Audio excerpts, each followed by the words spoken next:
Step aside. Lady, people like you always try something in here. The words came from Deputy Carl Benson before Judge Aisha N. Johnson could even set her briefcase on the table. He grabbed her arm, twisted it hard, and forced her face toward the cold frame of the metal detector. Her wrists were yanked behind her with deliberate pressure, the cuffs tightening until pain shot up her forearms. In that moment, with attorneys and clerks watching in frozen silence, Aisha felt the sting of humiliation rise through her chest like a slow burn. She did not shout. She did not resist. She stood still while Officer Derek Miller dragged his hands down her coat with a slow, mocking patience. Officer Ryan Hayes dumped her briefcase, scattering confidential files across the floor, and laughed under his breath as a single page slid to her feet. The bruise forming beneath the cuff edge would last for days, but the consequences for these men would last far longer. None of them knew that the woman they had just humiliated was the federal judge assigned to their civil rights case. None understood that these 28 minutes of arrogance and violence would strip them of everything they had spent their lives trying to protect. Before we go any deeper into this story, where are you watching from today? If this case moves you, please subscribe to the channel and give the video a like. It helps others find these stories, and it keeps this work alive. Judge Aisha N. Johnson left the Brooklyn Bridge City Hall station at 7:12 a.m. Her breath visible in the bitter winter air as she walked the familiar path toward 500 Pearl Street. She carried a long black wool coat, a cashmere scarf, and a briefcase filled with 400 pages of discovery in United States v. Miller and Hayes, the case she had studied until midnight. She expected a long day and a hard trial, but nothing in her training, not even her years as a federal prosecutor, prepared her for the violence waiting at the courthouse entrance. Benson had stopped her once earlier that month, but she had dismissed it as carelessness. Today, there was a smirk on his face and a quiet satisfaction in the way he blocked her path. She identified herself. She spoke with calm authority. Yet he held her badge to the light as though he were examining forged currency. Miller stood nearby with a paper coffee cup, eyes cold. Hayes hovered slightly behind him. Both men were due in her courtroom for their trial that morning, yet neither expected that the woman in front of them was their judge. They saw only a black woman in a winter coat. They saw a target. Miller leaned close enough for her to smell the stale bitterness of his drink. He spat on the marble and murmured that she matched the description of a person they were told to look out for. Possible threat, possible disruption, when she opened her mouth to correct him. He silenced her with a barked order and spun her around, forcing her arms back so sharply her shoulder clicked. She stayed upright through will alone. Hayes pushed past her and dumped her briefcase, letting the contents fall in a cascade across the floor. He kicked a page aside with his boot. Attorneys in line looked away. Clerks pretended to check their phones. No one stepped forward. For 28 long minutes, she stood there in pain, wrists bruised, shoulders tense, dignity stripped away layer by layer, when they finally announced it was a mistake and released her. Benson tossed her badge on the table as if returning a lost item. Miller muttered that she should dress like a judge next time. Hayes offered no words at all. But silence is not innocence. Silence is choice. Aisha gathered every scattered page with steady hands. She lifted her torn coat collar and walked through the checkpoint without another word. On the far side, Jamal Carter waited, eyes wide, unable to believe what he had seen. She spoke with quiet resolve. Document everything. We open court at 9. Her voice carried no anger, only a steady understanding that the line had been crossed and the cost would soon unfold. She moved with the calm of someone who had endured humiliation before and refused to let it define her. She knew what this moment meant. She knew that men like Miller and Hayes built their lives on patterns of impunity. long protected by a system that tolerated their abuse. She also knew that their arrogance would be the very thing that ended their careers. They had drawn a line in front of the wrong woman. They had violated a judge on her way to court, and before the day was done, before the jury even took their seats, the truth would begin to unravel their defenses, stitch by stitch. Aisha stepped into the elevator, her wrists throbbing under the sleeves of her coat. She stood tall, breathing slowly, forcing her mind to settle before she reached the courtroom. She carried her pain quietly, not because she wanted to appear unshaken, but because she understood the weight of the moment.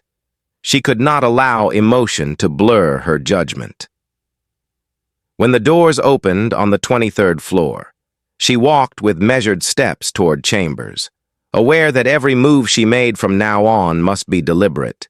She knew the world would soon learn what happened at that metal detector. She knew the defense would claim misunderstanding. She knew the police union would call her biased. She knew the headlines would question her stability. She also knew that truth, once revealed, holds its ground. She sat at her desk long enough to inspect the bruise forming beneath her wrist.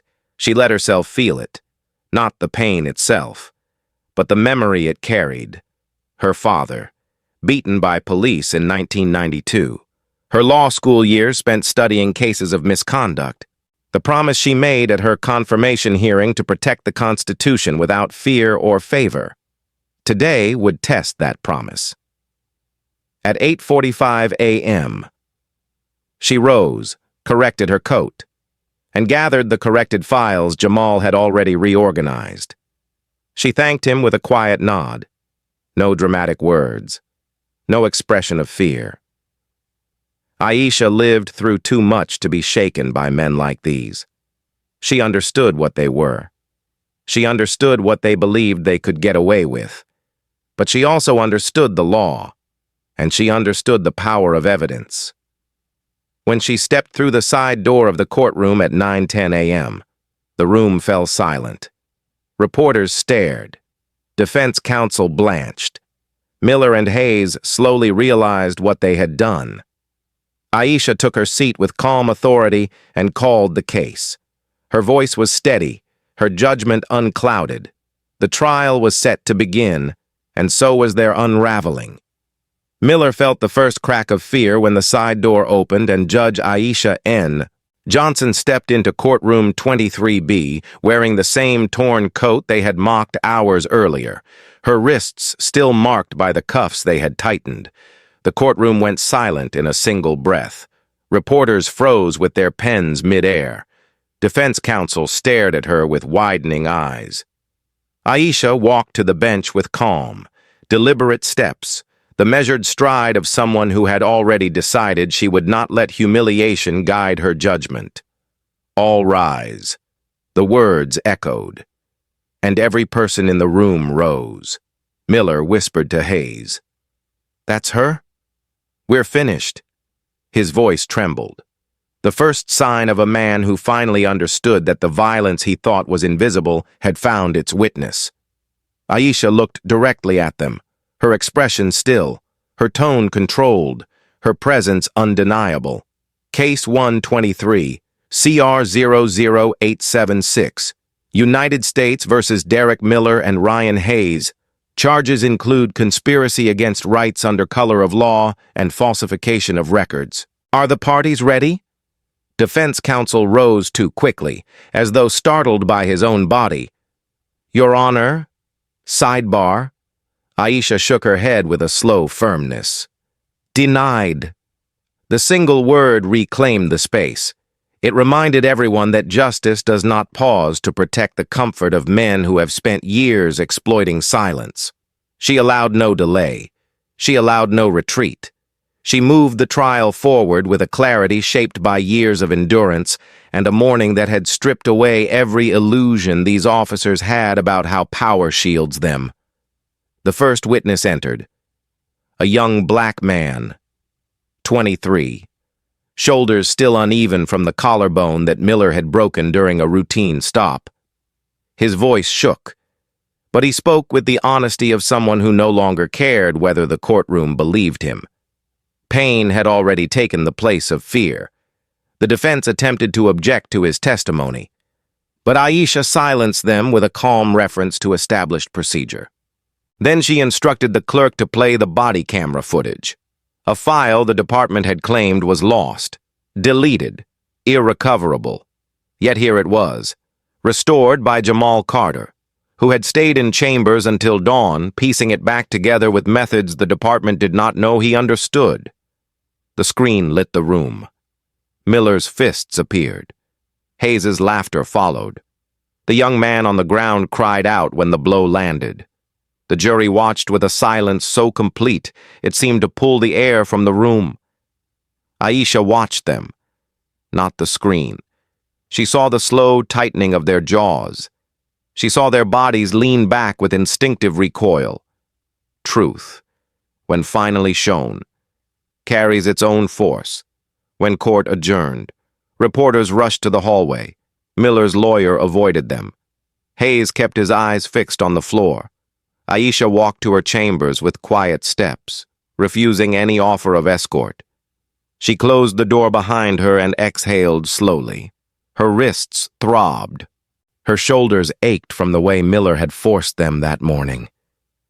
But pain is not the measure of harm. Dignity is.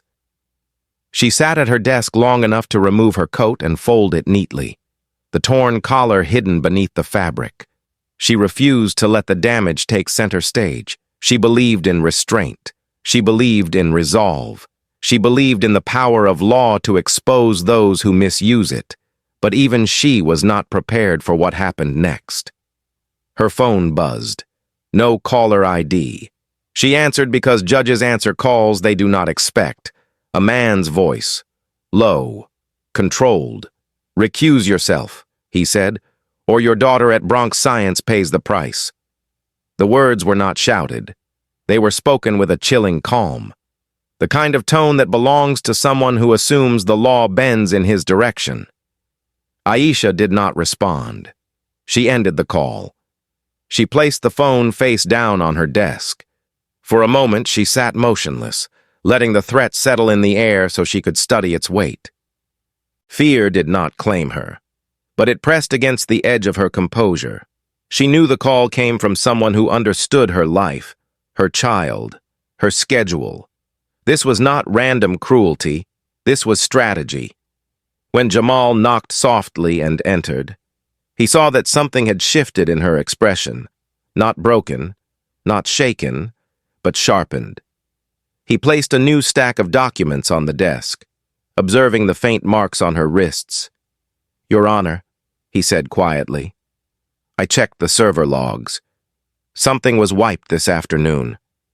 His voice carried a restrained urgency, as though he did not want to alarm her but could not hide the truth. She listened, absorbing each detail with measured calm. Others might have cried. Others might have taken immediate leave. But Aisha reached for a legal pad and began writing. She understood that corruption thrives when fear closes the door on justice. She would not close that door. That evening, the courthouse halls emptied. The fluorescent lights hummed. Aisha remained in chambers reviewing motions, transcripts, and the digital reconstruction of the footage. She saw the exact moment Miller's arm rose. She saw Hayes stepping back to avoid being caught in frame. She saw the pattern of behavior she had spent her career prosecuting. She saw evidence that matched testimony from dozens of cases previously dismissed for lack of corroboration. A pattern long ignored. A pattern tolerated. A pattern now illuminated because arrogance blinded these men to the identity of the woman they assaulted. Her daughter texted her at 7:48 p.m., home from practice, studying. "Love you." Aisha typed a simple reply. "Love you too. Be safe." She did not tell her what happened. She did not mention the threat. She guarded her child's innocence with the same devotion that guided every ruling she made. She then informed security of the call, documented it. and requested protective review procedures without disclosing more than necessary. She knew what steps to take. She had taken them for victims in her courtroom for years. Now she took them for herself. Near midnight, she reviewed the order she planned to issue the next morning. She wrote it slowly, weighing each sentence, ensuring every word reflected fairness rather than personal injury. She refused to let anger stain the judicial record, yet she allowed truth to enter it without apology.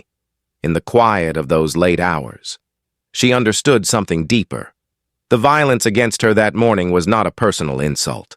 It was part of a system that believed power belonged to those who enforced it, not to those who upheld the law.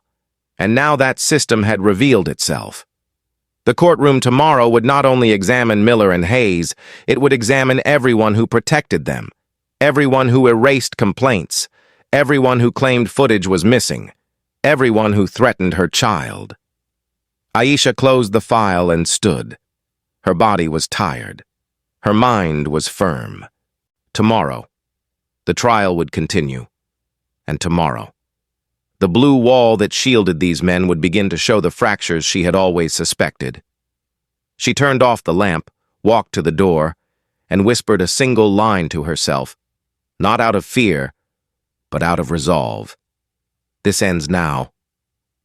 Midnight settled over the 24th floor as Judge Aisha N. Johnson sat alone beneath the dim desk lamp, reviewing the fragments of a system she could no longer ignore. The silence of her chambers felt heavy, as though the building itself understood the weight of what had begun in courtroom 23B.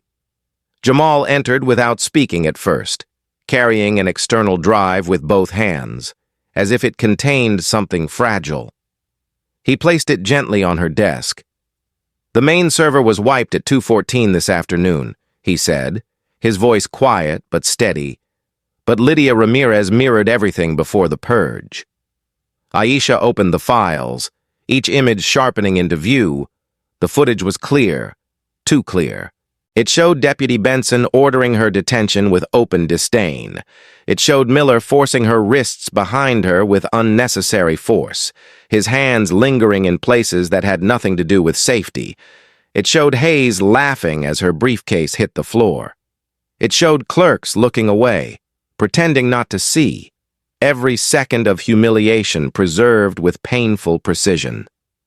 Jamal stepped back, watching her take in each moment. He knew she carried her dignity like armor, but he also knew dignity did not make bruises fade faster. She felt the pressure of those 28 minutes settle into her chest again, but she did not look away. She forced herself to watch the entire recording because she had spent her career asking others to do the same. She examined the angles, the timestamps, the sound, the patterns. She saw how Miller shifted his body to block the nearest camera. She saw Hayes signal to Benson with a subtle nod.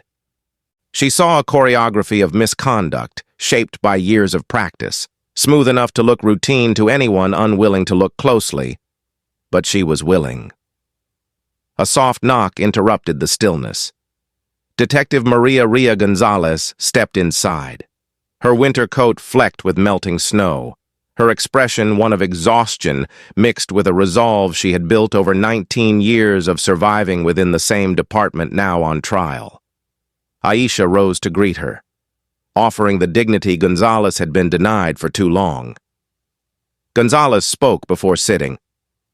"I brought these," she said, placing a small USB drive on the desk. 17 recordings, Miller and Hayes, their own voices. She swallowed, her breath shaking. They talk about planting drugs, about beating suspects who didn't show respect, about how internal affairs would lose the complaints before anyone asked questions. Aisha listened with the practiced patience of someone who had spent her life hearing stories of injustice, but she also felt something deeper, not shock. Confirmation. Gonzalez continued. "They know I filed reports. They know I recorded some of their conversations. My son was doxxed this afternoon. My address posted online." She paused, steadying herself. "I came here because I am out of places to go." Aisha motioned for her to sit. "You did the right thing," she said softly. Her tone carried the weight of truth, not comfort. She connected the USB. Audio played through her computer speakers. Miller's voice filled the room first. Calm, casual, confident, planted, no camera this time. Then Hayes, laughing. "Say he reached." They'll believe it. The casual cruelty in their voices felt colder than the wind outside. These were not men who slipped once. These were men who had refined a method protected by the walls of a precinct and the silence of a courthouse. Aisha saw the pattern stretching backward through years of cases, years of accusations dismissed, years of evidence disappearing into digital voids, and now, by their own arrogance, the truth had landed on her desk. Gonzalez looked at Aisha with a mixture of fear and fragile hope. "If I testify, everything changes," she said. "But I also know what happens to people who do what I'm doing." She hesitated. "My son is 12. The words trembled in the air. Aisha felt their weight. She understood the danger that came when someone decided to pierce the blue wall. She also understood the duty that came with her role. "You and your son will be protected," Aisha said with quiet certainty. "I will request United States Marshal supervision tonight." Gonzalez nodded, her shoulders lowering by a fraction. She had carried her fear alone for too long. As the night deepened, snow drifted across the windows overlooking Foley Square. Aisha stood for a moment, watching the soft whiteness blur the city lights. She thought of her daughter studying in their Bronx apartment, unaware of the phone call that threatened her safety. She thought of her father, beaten in 1992 by officers who never faced discipline. She thought of every witness she had listened to, every victim whose stories had been reduced to paperwork until proof emerged. Tonight she was no longer the distant judge sitting above the well of the court. She was part of the evidence, and she knew the implications. She turned back to the table. "We need to protect everyone involved," she said to Jamal and Gonzalez. "Ramirez, you, your son, and anyone else caught in this net." She wrote the first orders herself, her handwriting clean and steady. She arranged emergency witness protections. She scheduled a private meeting with federal security. She prepared a sealed motion regarding the server purge. She considered every angle because she understood how corruption responds when cornered. It does not fade, it fights. Jamal handed her a printed log. "This shows the exact moment the server was erased." He said, "And it shows who had access." Aisha scanned the names: Benson, Miller, Hayes, a system of permissions crafted to grant them control and shield them from oversight. "There's more," Jamal added. "Ramirez said Chief Judge Harlan has been making personal inquiries about this footage for weeks." Aisha paused. She felt the shift. Corruption did not stop at the checkpoint. It reached higher. She sat again, letting everything settle in quiet layers. The abuse at the magnetometer was not an isolated act. It was a symptom. The wiped server was not sabotage by panicking officers. It was protocol. The recordings Gonzalez carried were not new behaviors. They were habits, protected habits, institutional habits. Aisha inhaled slowly. She knew she could recuse herself. She knew she could walk away and hand the case to another judge who would inherit both the danger and the chaos. She also knew that stepping aside would send a message to every victim who ever doubted the system. Even a judge, with power and law behind her, could be intimidated into silence. She looked again at her bruised wrists. They were still tender, but pain was not weakness. Pain was memory, and memory guides judgment.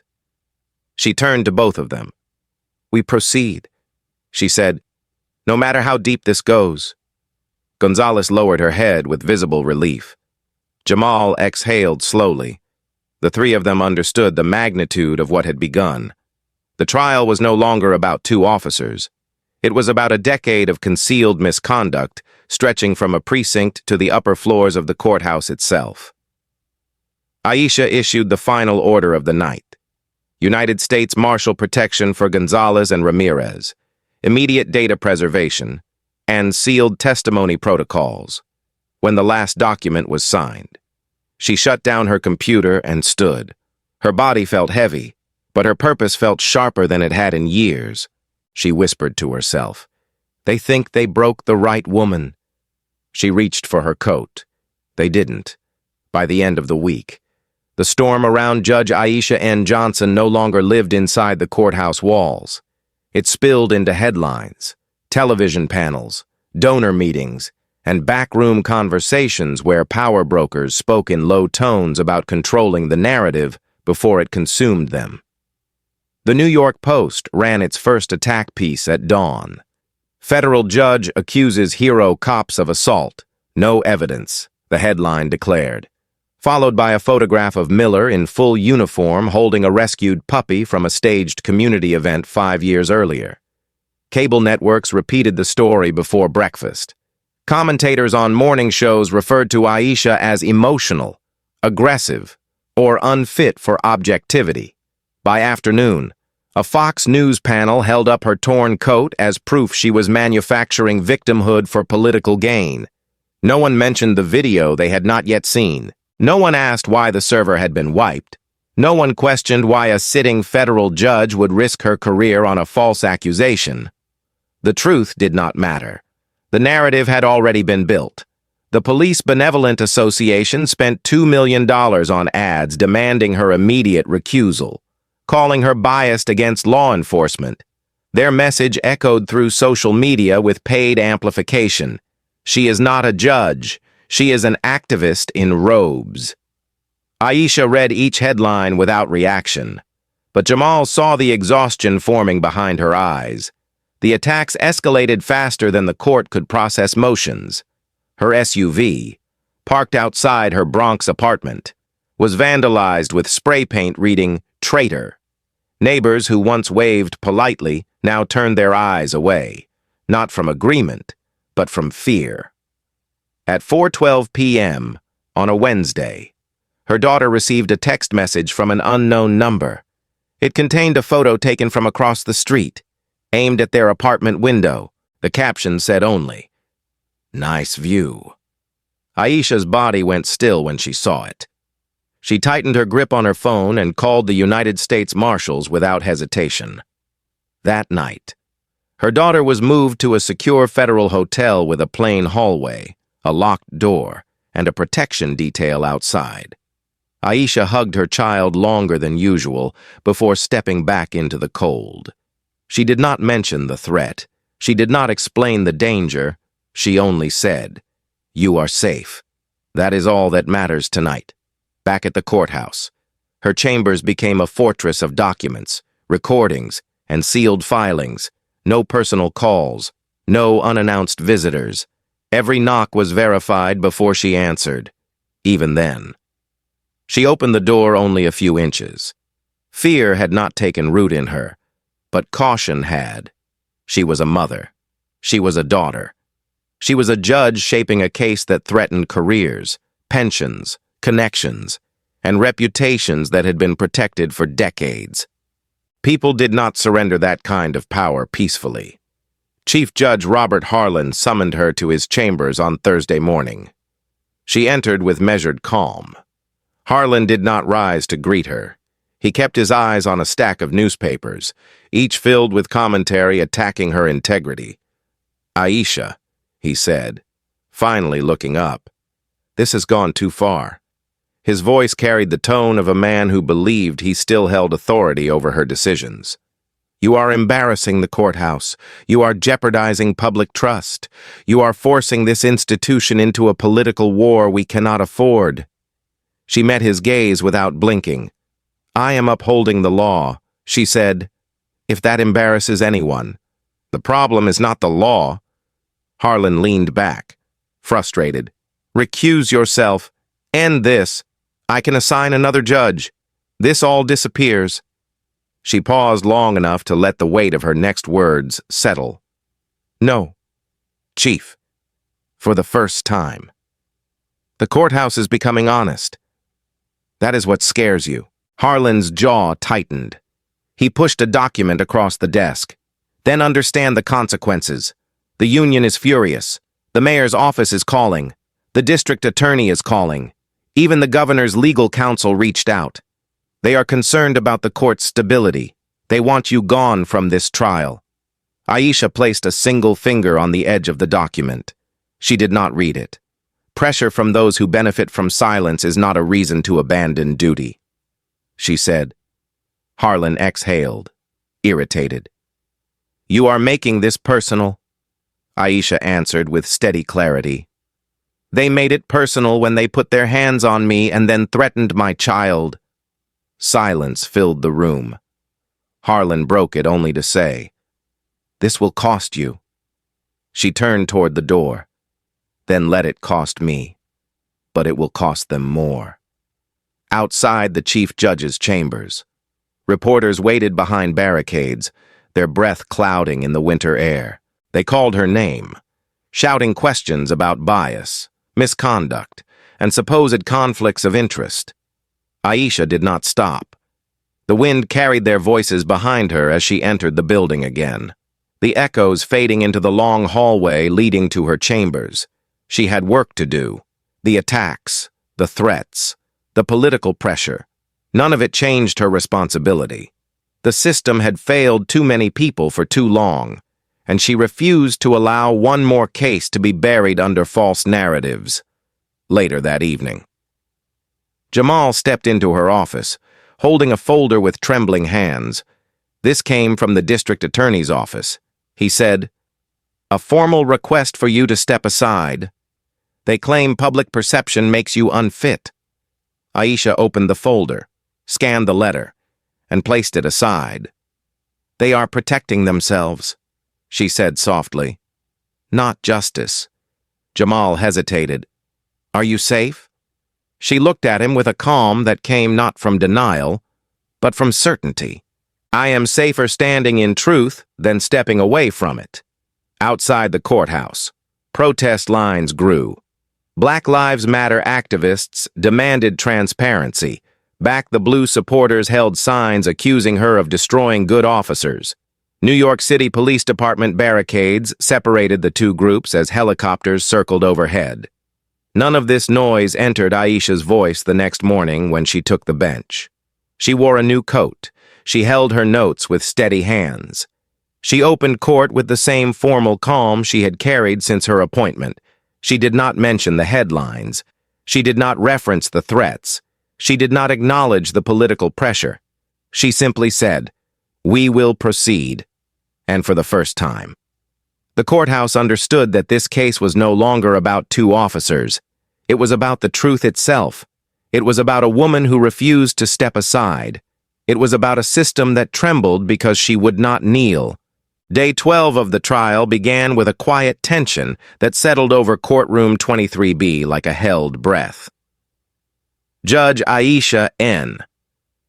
Johnson entered with the same controlled composure she had carried since the first day. Yet everyone sensed a shift.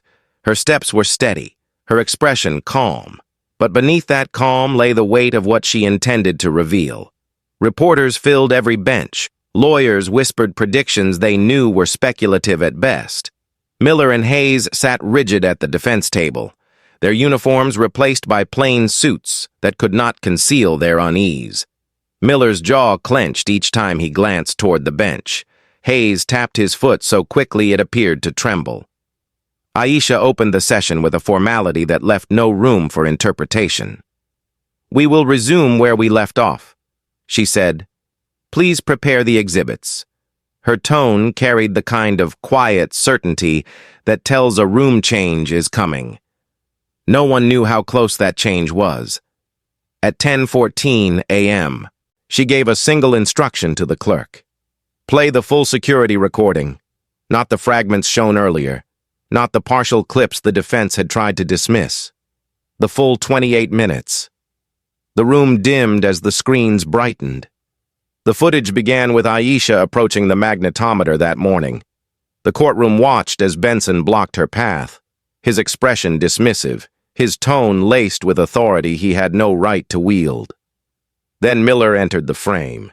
He twisted her wrists behind her with force that made several jurors flinch. Hayes dumped her briefcase, scattering every page, on the recording. No one intervened. No one objected. No one questioned the violation happening in plain view. Aisha sat still as every second replayed. She did not avert her eyes. She let the jury see her humiliation as it occurred, not to evoke sympathy, but to reveal the truth behind the charges. Several jurors covered their mouths. One wiped away tears. A reporter stopped typing mid-sentence. The courtroom, often restless, became completely still. Silence followed the final frame. Then everything broke. Miller shot to his feet, his voice cracking with desperation rather than rage. "She's lying! We were told she was a threat!" "We didn't know." His attorney tugged his sleeve frantically, but the unraveling had already begun. Aisha lifted her gavel and struck it once, the sound echoing through the room like a warning shot. "Sit down." "Officer Miller," she said, each word measured and firm, "or you will be removed in chains." For the first time. Miller understood the depth of the authority he had mocked. His knees bent. He sat. His hands shook. The prosecution called its next witness, Lydia Ramirez.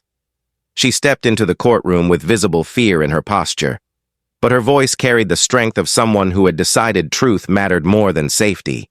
She explained, step by step, how she had backed up every file from the courthouse server, how she had watched the deletion logs appear minutes before the court's IT maintenance window, how the overriding protocols matched the credentials assigned to Miller and Hayes. Defense counsel objected repeatedly, but each objection fell flat under the weight of documented evidence. Ramirez's testimony was followed by the entrance of Detective Maria Gonzalez. She carried a small black case containing the 17 recordings she had risked her career to obtain when the first recording played. Miller bragging about fabricating probable cause. Hayes covered his face with his hands. When the second recording revealed them discussing drug planting, members of the gallery gasped. When the third recording captured laughter over a complaint from a mother whose son had been beaten, even the defense attorney lowered his head. Gonzalez spoke with steady gravity. "This is not new behavior," she said. "This is repeated behavior. Protected behavior." The atmosphere shifted once again when the courtroom doors opened quietly. Two assistant United States attorneys from the Civil Rights Division stepped inside. Their presence alone drew whispers, but the envelope they carried silenced every sound. They approached the clerk, presented the sealed documents, and stepped aside. Aisha read the contents without a change in her expression. Then she looked toward the gallery. Her voice, though calm, carried unmistakable weight. Let the record reflect that a federal grand jury has issued a subpoena for Chief Judge Robert Harlan's financial records and communications with the Police Benevolent Association. The gallery erupted in murmurs. Defense counsel tried to stand, but Aisha lifted her hand. Order. The room quieted instantly.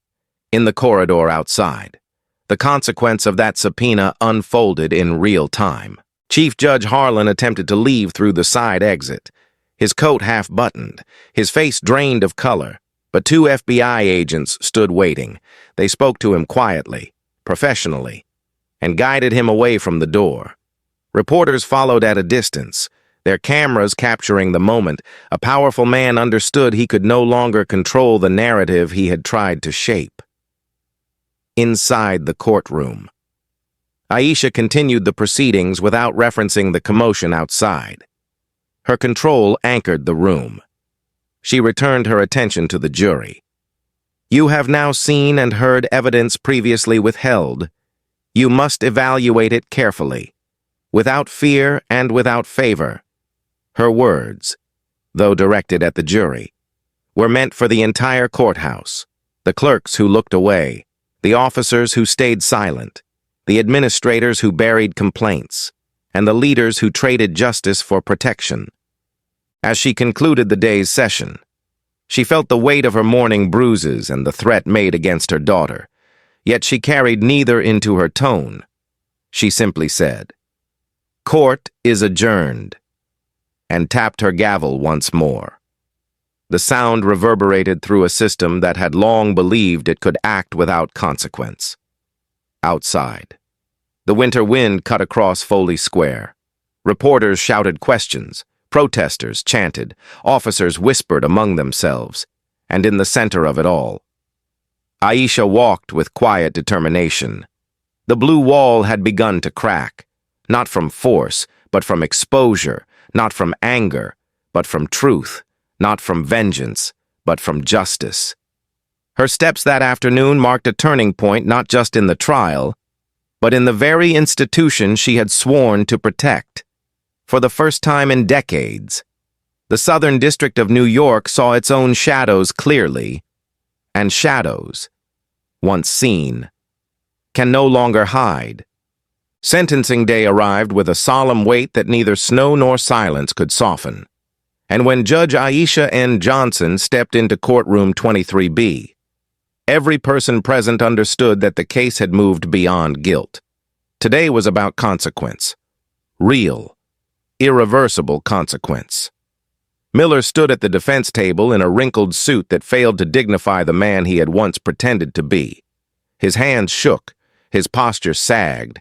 He looked smaller than he had at any point during the trial, as though the accumulation of evidence, testimony, and his own unraveling had finally pressed him down to his true size. Hayes stood beside him, eyes fixed downward, his lips pale, his breath shallow. He had cooperated late in the process, but not early enough to escape the weight of what he had done. Benson was absent, transported from a federal holding facility under medical observation. The room felt colder for it. Aisha began with the same calm she carried through every phase of the trial. She read the charges, the findings, the statutes. Her voice did not rise. It did not soften. It held the steady rhythm of truth, long withheld and now immovable. She addressed Miller first. "Derek Miller, the court has reviewed the evidence, the testimony, and your history of misconduct. You engaged in repeated violations of constitutional rights under the color of authority. You falsified records. You inflicted physical and psychological harm. You attempted to obstruct justice. You acted with intention." Miller lifted his eyes for a moment, just long enough to reveal regret unaccompanied by accountability. The courtroom remained silent. Jurors watched with grave focus, aware they had participated in a turning point. Aisha continued, "It is the judgment of this court that you serve 120 months in federal custody. You will forfeit your pension. You will pay restitution in the amount of $2.8 million. You will be subject to supervised release. You will lose the badge you misused." The words struck harder than any gavel. Miller's face collapsed into a look of disbelief, as though he had expected the familiar protection of the blue wall to cushion his fall. But there was no wall left. Then she turned to Hayes. He trembled slightly, his voice quiet when he finally spoke. "Your Honor, I cooperated.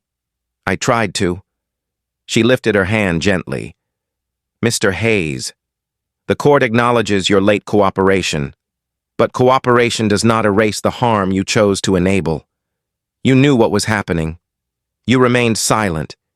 You allowed violence to occur. You hid evidence. You threatened the safety and dignity of those you were sworn to protect."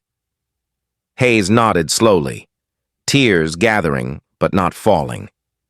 Aisha delivered the sentence with the same clarity as before. "It is the judgment of this court that you serve 96 months in federal custody. Your pension and benefits are revoked. Restitution is ordered. You will no longer serve in law enforcement." Hayes closed his eyes as though bracing for a wave large enough to pull him under. His attorney placed a hand on his shoulder, but the gesture offered little comfort. Aisha then addressed the third man whose conduct had shaped the case. Deputy Carl Benson is hereby sentenced to 72 months in federal custody for obstruction, falsification of security records, and repeated civil rights violations. His pattern of racially discriminatory actions, spanning more than 2 decades, reflects a profound abuse of power. Benson, watching by video feed due to illness, lowered his head 11 months later. He would die of a heart attack in custody. The institution he had served with arrogance did not mourn him. There were no vigils, no eulogies, only a note in the system marking his death. The courtroom shifted as Aisha prepared for the final announcement. The air tightened. Reporters lifted their pens. Observers leaned forward. The door opened quietly, and 2 federal officers escorted in a man whose presence had once commanded halls of polished marble, Chief Judge Robert Harlan. His hair, once meticulously combed, appeared thinned and disordered. His suit, though tailored, sat awkwardly on his shoulders. He looked around the room not with superiority, but with the hollow realization that the institution he wielded had exposed him. Aisha regarded him without triumph or emotion. "Robert Harlan," she began, "you held the highest judicial office in this district. You were entrusted with oversight, accountability, and the integrity of this courthouse." She paused long enough for the gravity to settle. Instead, you accepted financial contributions from the Police Benevolent Association while overseeing cases involving officer misconduct. You obstructed investigations. You pressured judges. You attempted to suppress evidence. Harlan's lips parted slightly, as if he might speak, but he remained silent.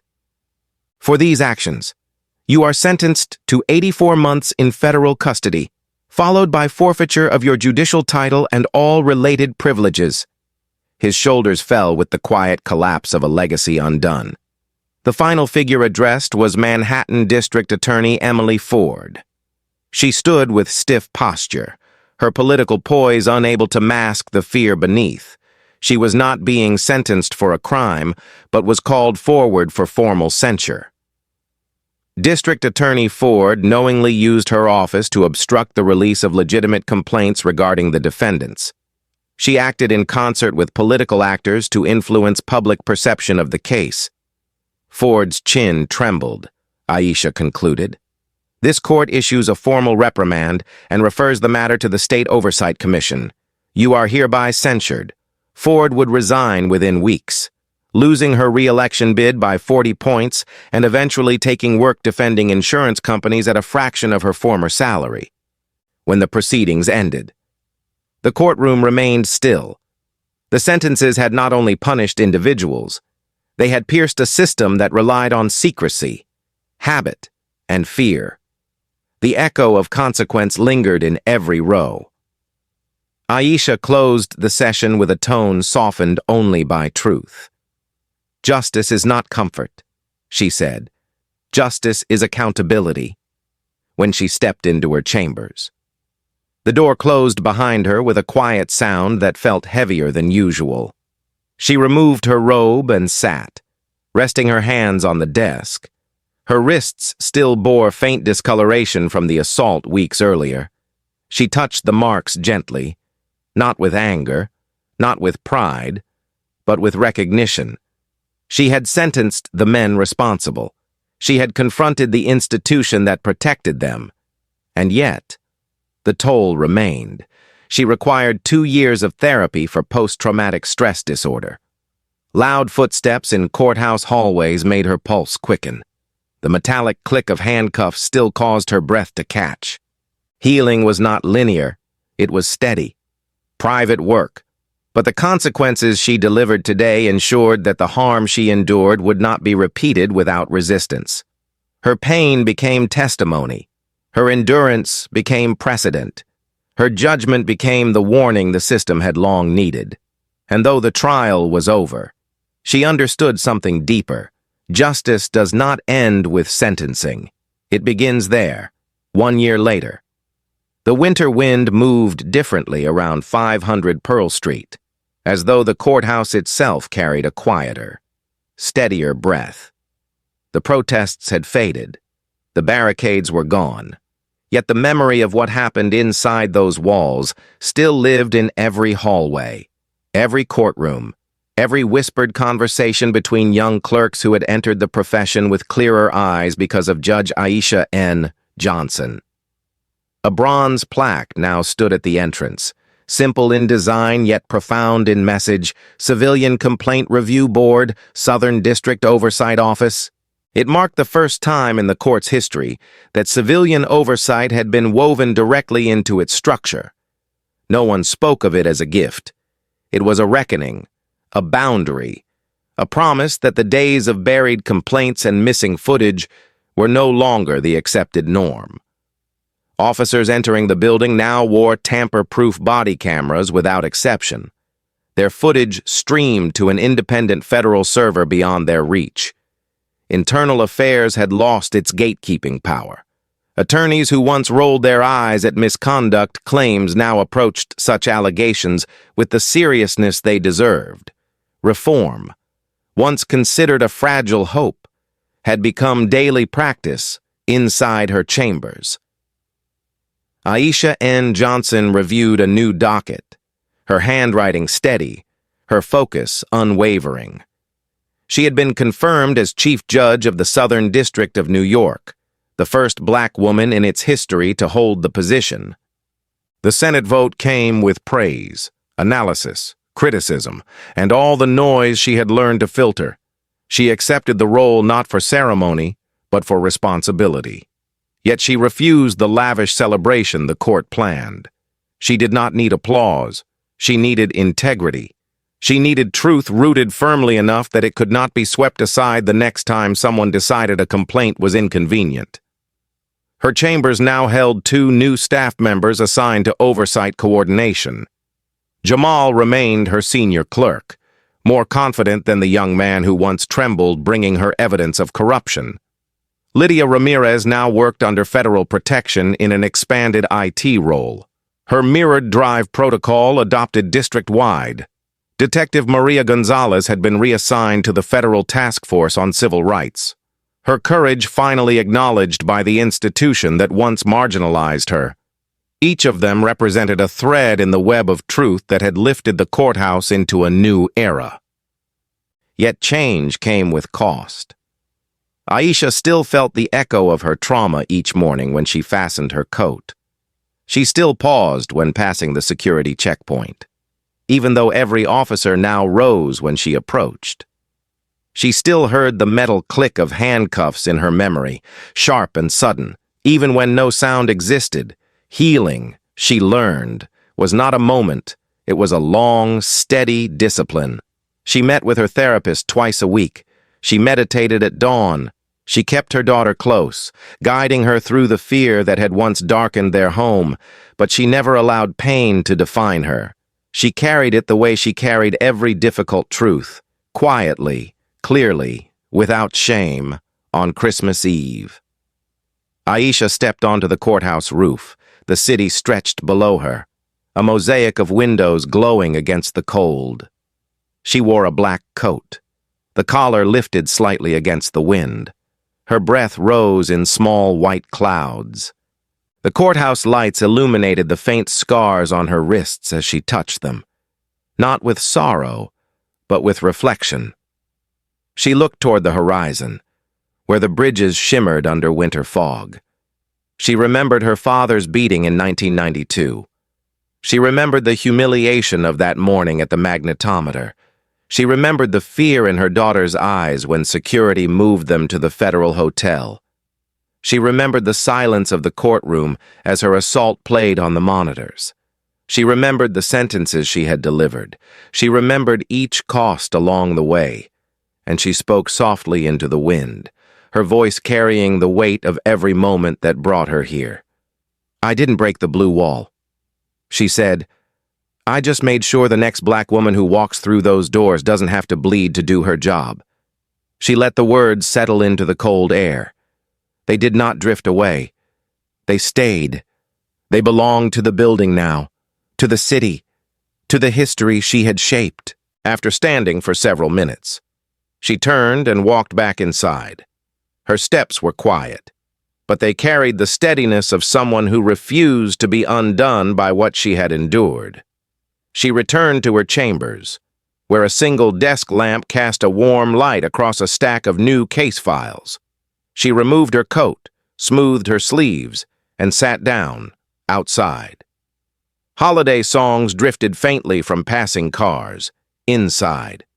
She opened the first file, a civil rights complaint filed by a young man from Harlem.